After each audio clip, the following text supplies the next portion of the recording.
வணக்கம். தனுசு ராசி நண்பர்களுக்கு இந்த வாரம் ராசி பலன்கள். ஒரு பாட்டு ஒன்று ஞாபகத்துக்கு வருது. இளமையெனும் பூங்காற்று வீசியதோர் பாட்டு அப்படின்ற மாதிரியான ஒரு இளமையுடன் இருக்கக்கூடிய ஒரு அமைப்பு. ஏன்னா இளமைக்கு காரகனான செவ்வாய் உங்களுடைய ராசியில் அமர்ந்து உங்களுடைய ராசிக்கு அதிபதி உங்களுடைய ராசியை பார்க்குறாரு. அத்துடன் இங்கே 3ஆம் இடத்துல இருக்கக்கூடிய ராகுவையும் இப்போ குரு பார்க்கறதுனால எந்த ஒரு விஷயத்தையும் சாதித்து காட்டக்கூடிய முன்னேறக்கூடிய ஒரு நல்ல அமைப்புகள்லாம் இந்த வாரம் ஏற்படக்கூடிய ஒரு நல்ல ஒரு வாரமாகவே அமையும்.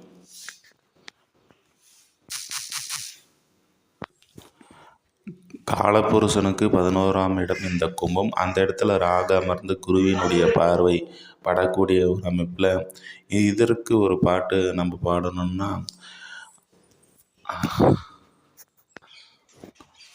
அதோ அந்த பறவை போல வாழ வேண்டும், இதோ இந்த அலைகள் போல ஆட வேண்டும் அப்படின்ற மாதிரியான ஒரு அமைப்புகள்லாம் இப்போது ஏற்பட போகிறது தனுசு ராசி நண்பர்களுக்கு. அதே போல் பாக்கியஸ்தானத்தில் கேது அமர்ந்திருக்கிறாரு.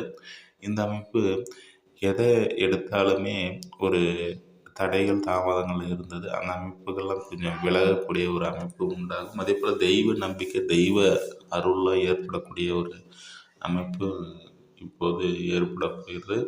இதேபோல் உங்களுடைய ராசியில் சூரியன் சுக்கிரன் இந்த பிற்பகுதியில் அமர்றாங்க.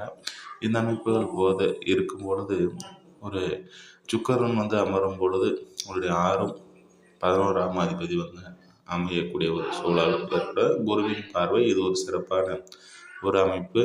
இது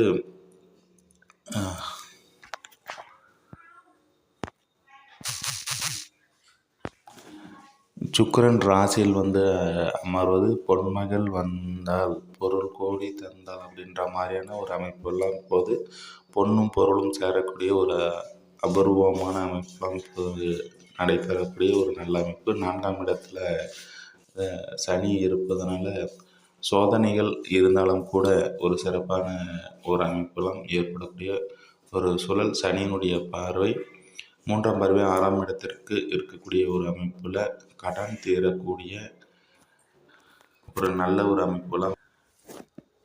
7ஆம் பாவாதிபதியான புதன் 12ஆம் இடத்துல இருக்கக்கூடிய ஒரு அமைப்பில் கணவன் மனைவி உறவுகள்லாம் என்னை விட்டு போகாதே, என்னை விட்டு தாண்டாதே அப்படின்ற மாதிரியான ஒரு சோகமான ஒரு அமைப்புகள்லாம் இருந்தாலும் கூட சில பேருக்கு வெளிதூர பயணங்கள் மேற்கொள்ளக்கூடிய ஒரு சூழல், ஒரு நல்ல ஒரு அமைப்புலாம் உண்டாகக்கூடிய ஒரு நல்ல ஒரு வாரமாக இந்த வாரம் அமைகிறது. ஜாதகம் பார்க்க வரும்போது என்னுடைய அலைபேசி வாட்ஸ்அப் எண்ணிற்கு தொடர்பு கொள்ளவும். நன்றி, வாழ்த்துக்கள்.